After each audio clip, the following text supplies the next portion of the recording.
মিয়ানমারের রাখাইন রাজ্যে দীর্ঘদিনের সংকটময় নিরাপত্তা পরিস্থিতির উন্নতি হলে বাংলাদেশে আশ্রয় নেওয়া রোহিঙ্গাদের নিজ দেশে ফিরিয়ে নেওয়ার ঘোষণা দিয়েছে মিয়ানমার সরকার।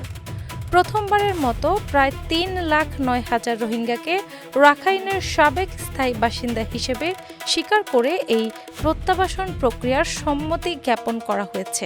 আন্তর্জাতিক সংবাদ সংস্থা আনাদোলু এজেন্সির এক প্রতিবেদনে মিয়ানমার পররাষ্ট্র মন্ত্রণালয়ের সূত্রে রোহিঙ্গা প্রত্যাবাসন সংক্রান্ত এই তথ্যের সত্যতা নিশ্চিত করা হয়েছে।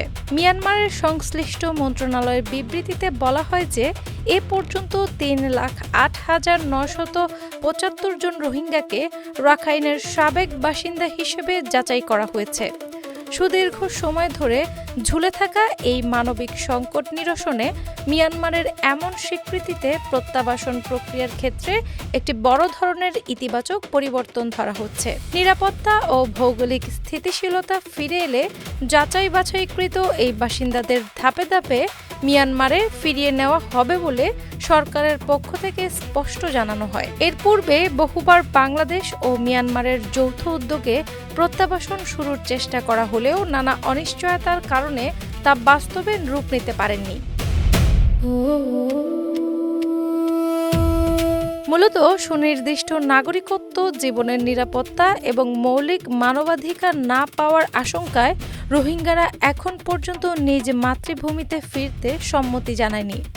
বর্তমানে রাখাইনের মিয়ানমার সশস্ত্র বাহিনী এবং বিদ্রোহী গোষ্ঠী আরাকান আর্মির মধ্যে চলমান সশস্ত্র সংঘাতের কারণে সার্বিক পরিস্থিতি আরও বেশি জটিল হয়ে উঠেছে। ইতোমধ্যেই রাখাইন রাজ্যের অধিকাংশ গুরুত্বপূর্ণ অঞ্চল নিজেদের নিয়ন্ত্রণে নিয়ে আধিপত্য বিস্তার করেছে বিদ্রোহী গোষ্ঠী আরাকান আর্মি। মিয়ানমারের এই মুসলিম জনগোষ্ঠী দীর্ঘ সময় ধরে জাতিগত বৈষম্য, নিপীড়ন এবং নাগরিকত্বহীনতার মতো চরম অমানবিক পরিস্থিতির মুখোমুখি হয়ে আসছে।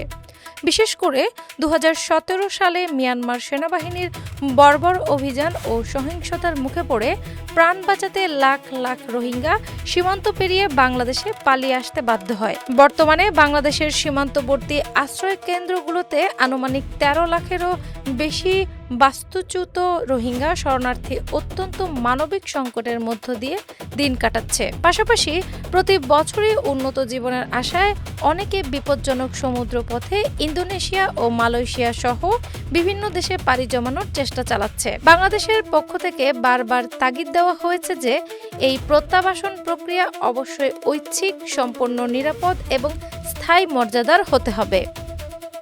ডেস্ক রিপোর্ট, বাংলা বাজার পত্রিকা।